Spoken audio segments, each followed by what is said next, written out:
Today on Voices of Resilience, we're joined by Bill Fountain, a candidate for the Charlotte-Mecklenburg School Board of Education, representing District 1. He is a former CMS teacher, a retired Air Force officer, and a frequent voice at the school board meetings. Bill's platform emphasizes returning focus to academic excellence. He's spoken about concerns that social and political agendas have overtaken core academics and CMS. He is running on the promise to protect parental rights, ensure safe and supportive learning environments, strengthen student behavior and character, and hold the district accountable to the basics of reading, writing, and math. Mr. Bill Fountain, thank you so much for coming to Voices of Resilience. I'm happy to have you here as the prospective board member for District 1. Yeah, thank you for the opportunity. I really appreciate that. Before we get started, I asked all of my guests to tell me something about you that is unknown. What's a fun fact? Well, one of the first thoughts of mine is that because my dad was in the military, I actually ended up going to attending 5 different high schools in 3 different countries. And as you can imagine, as a young person jumping, moving from place to place, it was always difficult to leave a place. As soon as you get assimilated in there and you're getting comfortable, and then whoop, you're off, and it creates a thing where you, in a way, I don't even call it thinking on your feet, but in other words, you have to be very reactive and started making friends again. Okay. And because you're thrown into a different environment a lot of times, and so you have to be able to take that and find friends, and that was a kind of an unusual fact from my background, because most everybody, and I envied the people who actually went to the same high school the whole time. Yeah. I said, wouldn't that be nice? Well, that's not the way life is. But right. I dealt with it, but I did have some very enjoyable type things. We actually had a senior class trip to Rome. Wow. We were there for about almost 10 days. It was just incredible. You found the military taught you how to adjust. Absolutely. You have to, yes, because you're in different countries, you're in different environments, and you're, like you said, you're meeting new people, and living oftentimes in different little locations, because we left, and there's a lot of military bases around the areas that we were living, like in Europe or in Germany or in England. But we also lived off base a good bit of time, which was, so you're right in the environment where all the citizens lived, and that you get a little bit more acclimated with what the shopping and everything like. So you're not going to American stores. Right. Everything was different. Which was good. It was, it's excellent, because it's just almost like opening a book and discovering something new all the time. And plus my dad was always wanted to take the family out to visit a lot of different historical sites around all the different countries that we lived in. So that's wonderful. That's a great opportunity. So let's go back so that we can go forward. What brought you to the wonderful area of education, and also what brought you to Charlotte? All right, let's go back to the first thing is the way why we came to the Charlotte area. Mm-hmm. I had retired from the Air Force. I spent 20 years in the Air Force, and then I was working at a large defense company up in Maryland, up in Baltimore, Maryland. And all of our kids, we have 3 kids, and they were essentially out of the house. And I said, empty nester. Exactly. So my wife and I said, hey, let's, it's time to retire. Let's just, we don't need to do this. I mean, we've already got a bunch from the Air Force and then from the different companies. So we decided to come down here because our oldest daughter lived here in Huntersville. And so, hey, let's go down there, because and not only that, my wife liked the idea that it's going to be a little bit warmer. Mm-hmm. We won't have a little bit as cold at winters. So right in the middle, not too far to Florida, yes. But right. Well, I would have mind going to Florida, but the main thing was family. Right. That was the focus, was really the family. Since the rest of the kids were, since went out. I guess the easiest way to answer that is that when we moved down here from Maryland, my intent was to, because I was a former fighter pilot and I was still flying actually with the Naval Academy. I was actually a teacher there at the Naval Academy for instructing for ground school. And the thing that brought us to the education is that I came down here to play some golf, retire, be with our family, and hopefully the rest of the kids would come back, which they did eventually, which was great. But then I started hearing on the radio of the need for math teachers, and that there was a desperate need for math teachers. And I said, well, that was what my degree was, my bachelor's degree. So I said, okay, and I just felt like every time I went to church, it seemed like whenever the pastor or whoever was saying something, it was like telling me, hey, you need to be a school teacher. You got the energy for it. Go out and do it. And I said, okay, all right. So forget the golf, which I wasn't good at anyway. So it was not a very difficult decision. So I went out to UNCC, got my teaching license, and got my, I guess you do the internship type of a thing. And I did that at Bailey's Middle School, which is right up the road here, which was wonderful. And I taught for 10 years, essentially. It was, I enjoyed it. And then COVID came along, and I said, hey, I knew that, because I was teaching at the Catholic school then, and we were still going to continue teaching, but I knew that it was going to be a lot more virtual. In other words, things more on computers and stuff like that. I said, I like the classroom. I like being in the classroom, helping the kids, and being face to face. And I knew that was going to be limited a little bit. And I said, that's 10 years. That's enough. Right. That's enough. So I decided to retire. Okay. And that was kind of my reason I got into it. I just felt like it was a calling from God to do it. Yes, and it is. So, okay. We're going to move into those serious questions about why do you feel, aside from being in the classroom, that you're called to be on the board of education? The real answer to the thing of that is that I felt the same type of a calling, that I was observing the things that what the Catholic school was doing and some of the private schools were doing versus what CMS was doing when they were dealing with COVID, where they shut the planes down. And I knew in my heart that was the wrong decision. And then as I became more attentive to the things that people were learning, because parents were learning of what was going on in the school, in the classroom, because they were looking over the shoulder of the computer of their children. And so that realization of what was going on within the schools, I said, hey, that's not good. Some of these things are not good. And so you didn't think that CMS should have closed for safety reasons?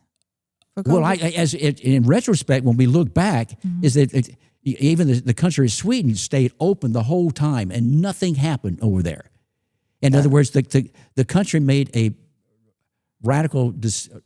made the wrong decisions on the way of the health things about the COVID vaccine. But don't you think Sweden is a little different than United States? I'm sorry? I said, don't you think Sweden is different than the United States? I won't argue like that, but there are a lot of stories that are coming that reveal some of the decisions that were not based on real science, and that they were more of a cultural or a control or something, but it was maybe preventive. That may be in a way an idea of preventing, but there's also studies that came back that said, hey, even wearing the mask was actually harming the person more than it was. I mean, particularly for young children, and it was just. I think the whole thing was a bad decision, and because other schools, private schools, flourished, they did okay. So, but you're trying to be on the public schools board, so that's a concern that I even have as a parent. Will you be able to separate private schools from the public school? Well, what we want to do is take the lessons that have been learned in the private schools.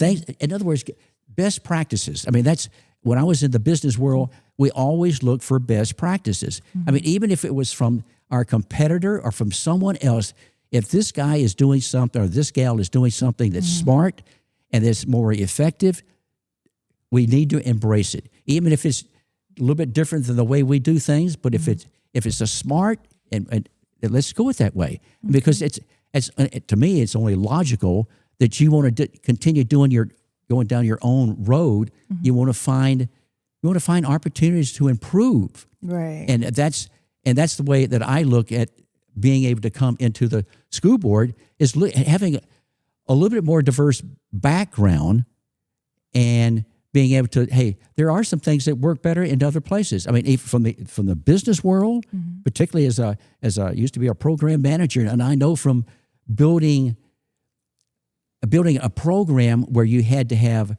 your cost and schedule and all those type of things, where you had responsibility and everybody was accountable, etc. That those are type of practices, again, best practices that we can bring into. I think you can bring into the school. Okay. As an educator, best practices are those that are researched and confirmed too. So it can be best practices based off of our opinions or what we've seen, or it could be based by data, right? I want to move into this question that has raised a lot of concerns about social and political agendas in education. Can you share with specific policies or changes you believe are examples of this and how you would adjust them if elected? Well, yes, let's just talk about equity, all right? Because that's one that brings up a lot. Recently, we learned from Arthur Griffin, I guess it was last June, somewhere in that time frame, that we learned that about 2,100 of the 9,700 CMS students that graduated in 2024 had a GPA below 2.0. That's horrible. I mean, you think about that's. And in fact, one of his statements, if I recall, was that these people are not going to be able to get employed. They won't be able to go to college, and they won't be able to get into the military, which is the three things that are avenues that you're hoping for our children to be able to go through. So it's a burden on the community that's placed on there. Parents are I think, are misguided or misinformed about the competency of their child. They said, hey, we're going to graduate you. And to me, that is the social promotion, I think, is what the overall frame of the thing is. That gives you an idea that the equity idea of leveling trying to reduce the gaps, leveling the outcomes is faulty, because what it does, it sends these young children out that are supposedly graduates, and they're not ready to support, to be able to support themselves, and that's not good. That's not fair. To me, that's not fair. Not only that, but this whole idea of the outcomes, leveling out the outcomes, that removes merit from the equation, because you can't have accountability without merit. And merit, and it's when I was in the business world and even in the teaching world, you got to have accountability. In other words, a student's got to feel that I have a responsibility, myself, personal responsibility, to do the best I can. And if you eliminate that accountability, then you're robbing that student of his worth or her worth, and that's a perfect, to me, a perfect example of an agenda that is I think is misguided, and we want to make the agenda right. If we don't make that correct, is to make equity concerned about fairness, make things that are fair to people, and also merit based. And then that's way you could, and it's not, you're really changing the word, because I think the right, word, because I was about to ask you, how do you define equity? Because the way I have been observing equity, as it has been, like I just explained, is that it is being leveling the outcomes based on group identities. And to me, that is unfair to the student, the parent, and our community.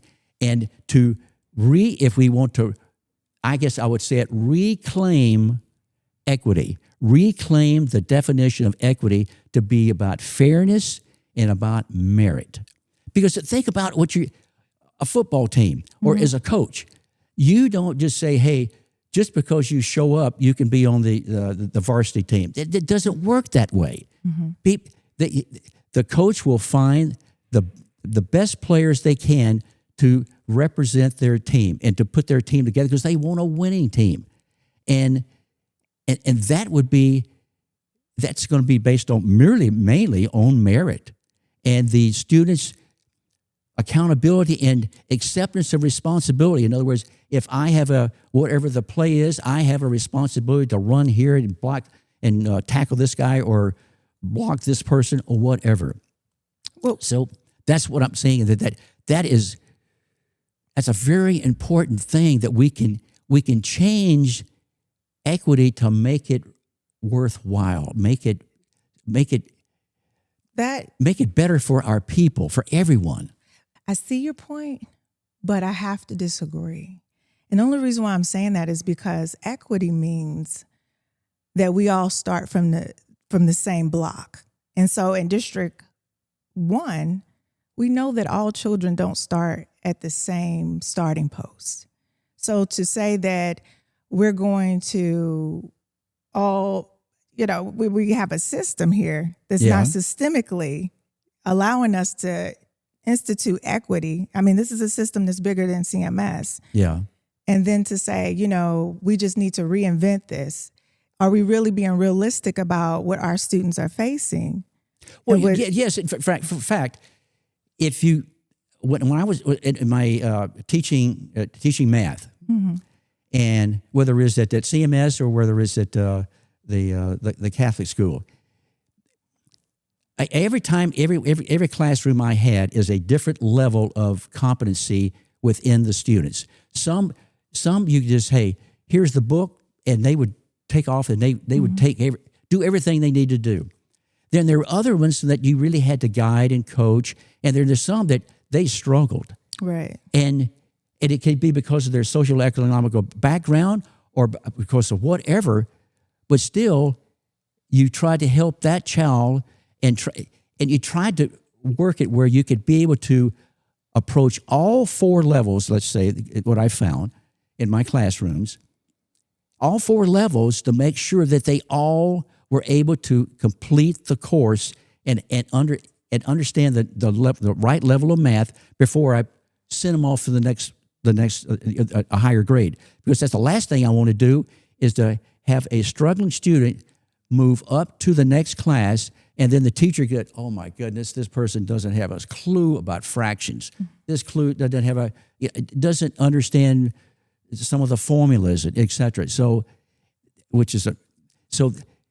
getting back to the idea of the equity, like you're explaining from the different levels, that's what a teacher tries to do is to address each of those different levels.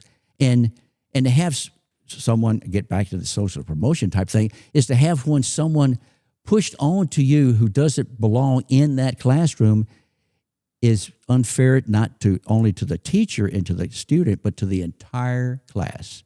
Okay, so what do you mean by pushed on to? Well, I mean, because they're saying, hey, because you have peer, I guess you have a peer review. Not review, but it's more you're with your peers, and you want to stay with your peers as you move up into the grades. Right, because like all 15-year-olds or 16, you want to move up, keep moving with their same group, rather than being pulled out because I feel like I'm an outcast or whatever because I'm not as smart as the rest of the guys. And believe me, we all have different learning levels. Yes, we do. I learned it from myself and my kids. Some are doing great. Some struggle here.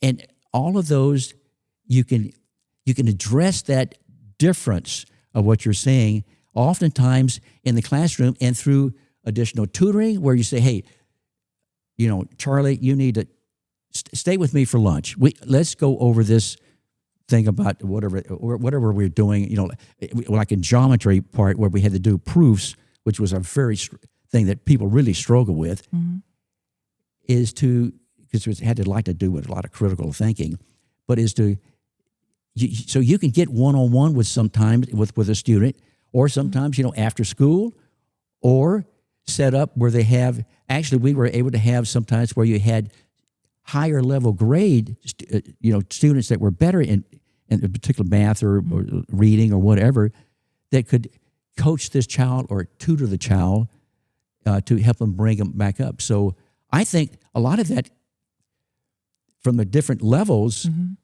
everybody has a different level. And I hear you say that, and I heard you say something about accountability. But before I ask you about that accountability piece, I want to touch on one of the issues that CMS is facing, will continue to face, and that is teacher retention. What are your thoughts about teacher retention, recruitment, all of those things? Well, in fact, I actually gave a speech about that particular thing, and it was there were 3 teachers, I think, that were interviewed by Charlotte Observer, I think it was. Don't quote me for that, but.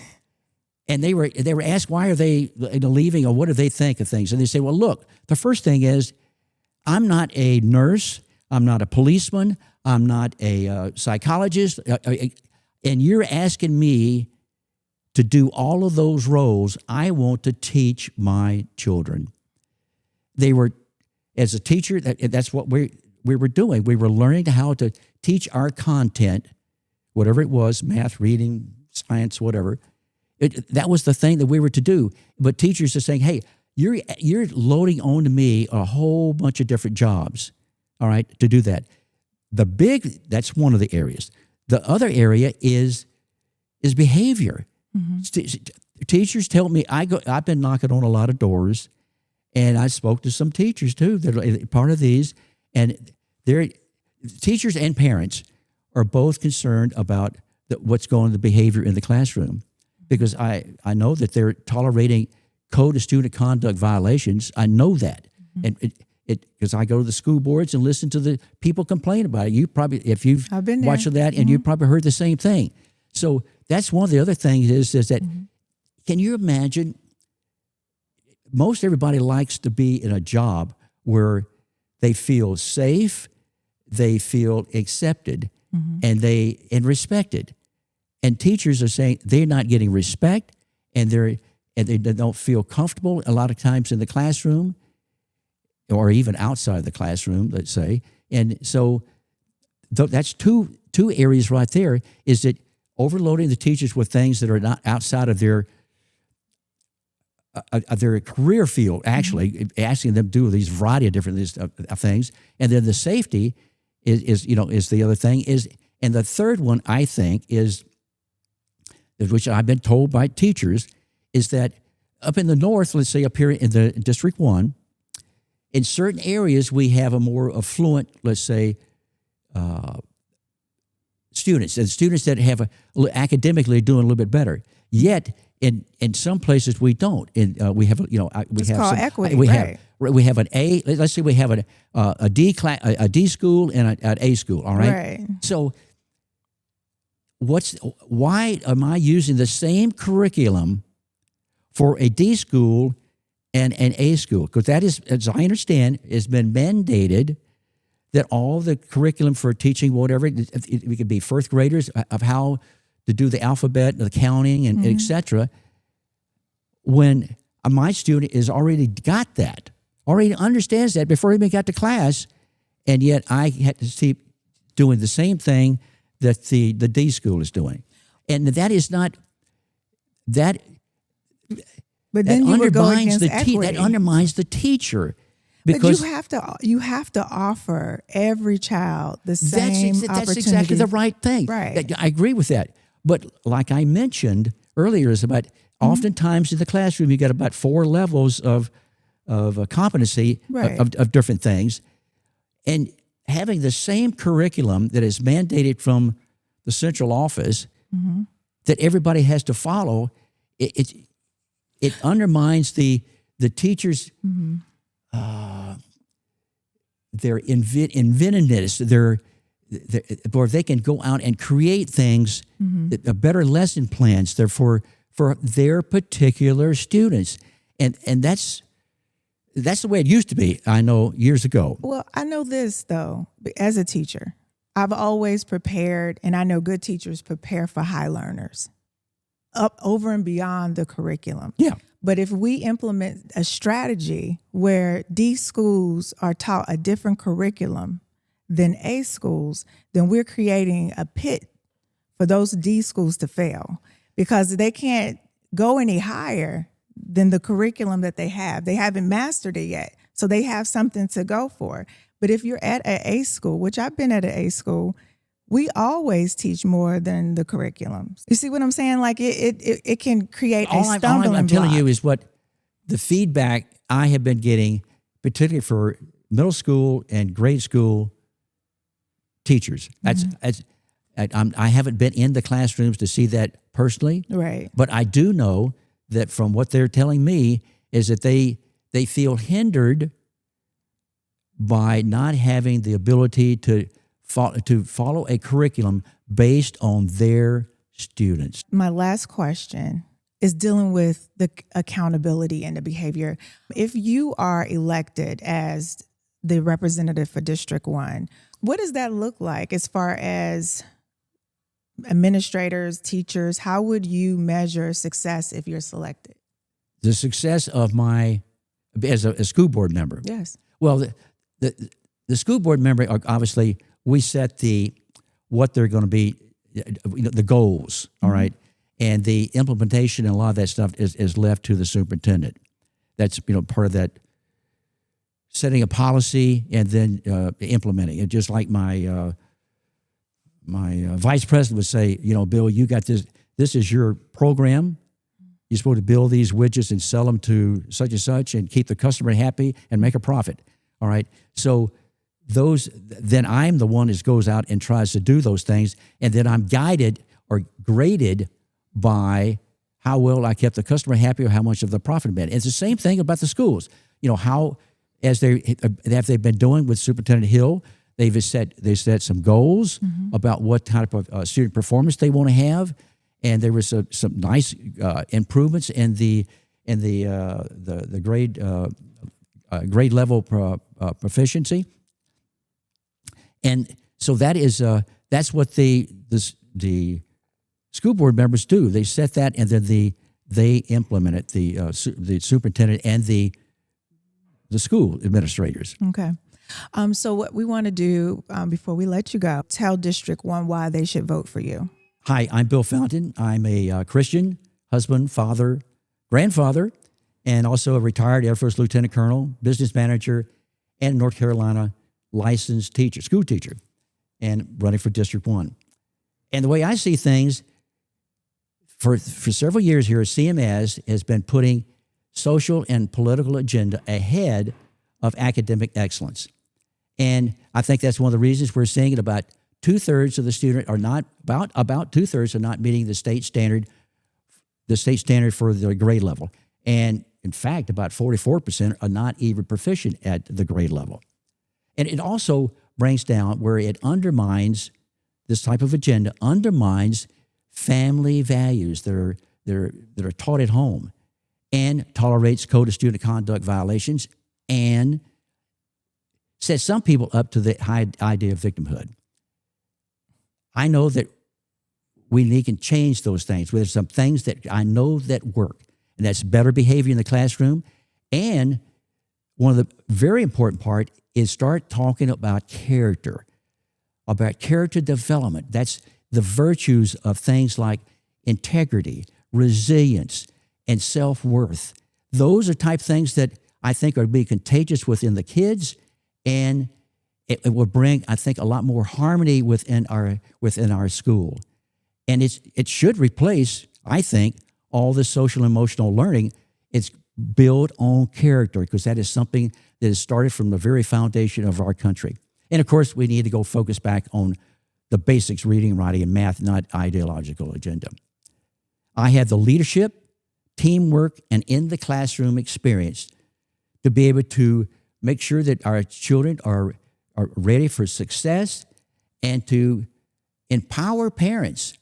And also, I think, is to promote the school choice, because it will actually create a market environment where we will have a better increase, and it's been shown to prove that you'll have better public schools through this. And of course, one of the key things is to have uphold the traditional values within the classroom. And I encourage you to vote for Bill Fountain. And there's more information on my website at electbillfountain.com. Thank you. Well, Mr. Fountain, it has been a pleasure to have you here on Voices of Resilience, and I'll see you at the poll. Yes, thank you.